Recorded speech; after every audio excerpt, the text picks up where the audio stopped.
Oiê, seja bem-vindo ao podcast Bora pra História, onde a verdade é mais intrigante que a ficção. Eu sou a Gabi e aqui a gente fala sobre histórias reais que parecem roteiro de filme, mas infelizmente aconteceram de verdade. Casos que chocam, intrigam e fazem a gente questionar até onde a mente humana pode ir. No episódio de hoje, a pergunta parece curiosa, quase que inocente, mas carrega algo perturbador por trás. Será que o mal pode ser explicado pelas estrelas? Você pensou em quais seriam os serial killers com os signos mais comuns? Porque alguém em algum lugar do mundo já pensou. Pensou? Levantou dados, cruzou datas de nascimento e decidiu olhar para o céu em busca de respostas para o que existe de mais sombrio na mente humana. Mas será que as estrelas explicam os monstros? Ou será que nós é que precisamos acreditar que o mal vem de fora e não de dentro? Hoje no Bora pra História a gente vai falar sobre um tema que viralizou, gerou curiosidade e polêmica. E até certo alívio em algumas pessoas. Os signos do zodíaco mais comuns entre serial killers famosos. Gente, já adianto, desde já. Esse episódio não é sobre astrologia não, viu, gente? É sobre a nossa obsessão em encontrar padrões onde talvez só exista caos. Reportagens começaram a circular dizendo que certos signos aparecem com mais frequência entre os assassinos em série. Listas foram feitas, rankings surgiram. E claro, a internet fez o que sabe fazer de melhor. Transformou curiosidade em verdade absoluta. Comentários como: Sabia! Escorpião tinha que estar aí. Câncer? Mas são tão sensíveis. peixes, sempre emocionais demais. Mas antes da gente entrar nos signos, eu preciso te fazer uma pergunta muito importante. O que exatamente estamos medindo quando olhamos para essas listas? Esses levantamentos geralmente pegam datas de nascimento dos serial killers conhecidos, eles vão lá e dividem por signos e contam quantos aparecem em cada grupo. Gente, o problema é que o número de casos é sempre pequeno, graças que tem menos serial killers do que pessoas no mundo, né? E muitos desses dados, obviamente, estão incompletos. Nem todos os assassinos têm datas confirmadas, né? E fama não é estatística. Ou seja, não é ciência, é apenas uma curiosidade organizada. Mesmo assim, alguns signos aparecem repetidamente. Em vários levantamentos populares, 4 signos costumam aparecer com mais frequência. E, querendo ou não, gente, graças aos céus que o meu não está nessa lista, porque com certeza ele estaria lá.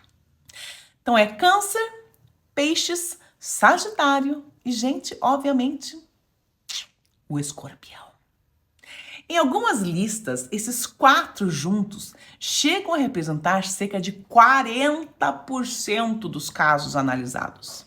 E aqui começa o grande erro da interpretação.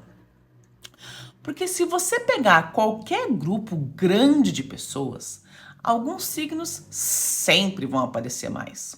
Simplesmente porque mais pessoas nasceram em certos meses dos anos, não é mesmo? Então não é personalidade, é demografia. Porque a descrição popular desses signos encaixa perfeitamente no imaginário do crime. Câncer, emocional, ligado à família, ressentido quando se sente traído.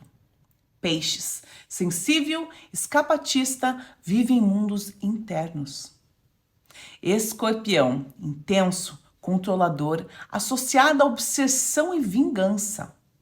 Sagitário, impulsivo, avesso a limites e busca liberdade a qualquer custo. Agora me diz, isso explica assassinato em série? Ou só confirma aquilo que a gente quer enxergar depois que o crime já aconteceu. Quando essas listas viralizavam, alguns nomes são usados quase que como confirmação. Ted Bundy, Sagitário. Jeffrey Dahmer, Gêmeos. John Wayne Gacy, Peixes. E aqui entra um fenômeno psicológico clássico: a confirmação seletiva. A gente ignora todos os assassinos de outros signos e foca apenas nos que combinam com a narrativa. Agora, gente, o que de fato a ciência realmente diz?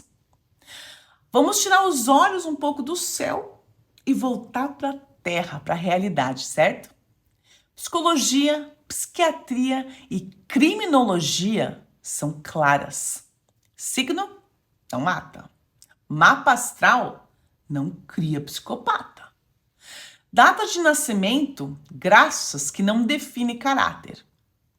O que aparece repetidamente em estudos sérios são fatores como abusos na infância, a negligência extrema que a maioria deles sentem, os traumas precoces, os transtornos de personalidade, a combinação de genética com ambiente.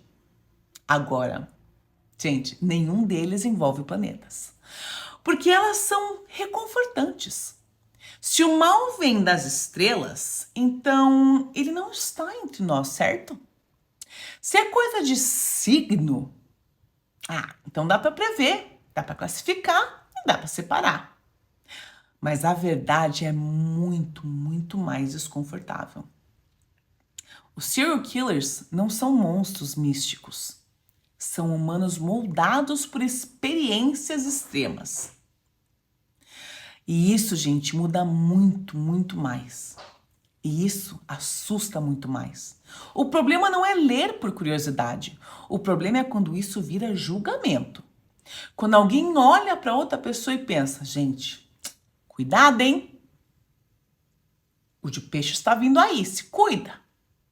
O mal não nasce no horóscopo. Ele se constrói no silêncio, na violência e na ausência de limites. Então, da próxima vez que você vira uma lista dizendo Esses são os signos mais comuns entre serial killers. lembrem-se, ela fala mais sobre a nossa necessidade de explicação do que sobre a origem do crime. Porque, no fim das contas, as estrelas não matam ninguém. Mas as histórias humanas, essas sim, são capazes de tudo. Se você gosta desse tipo de conteúdo, não deixe de me seguir, porque aqui a verdade é muito mais intrigante do que a ficção. E antes de acabar, coloca aqui pra mim o seu signo. O meu é Gêmeos. Beijos e até a próxima. Tchau, tchau.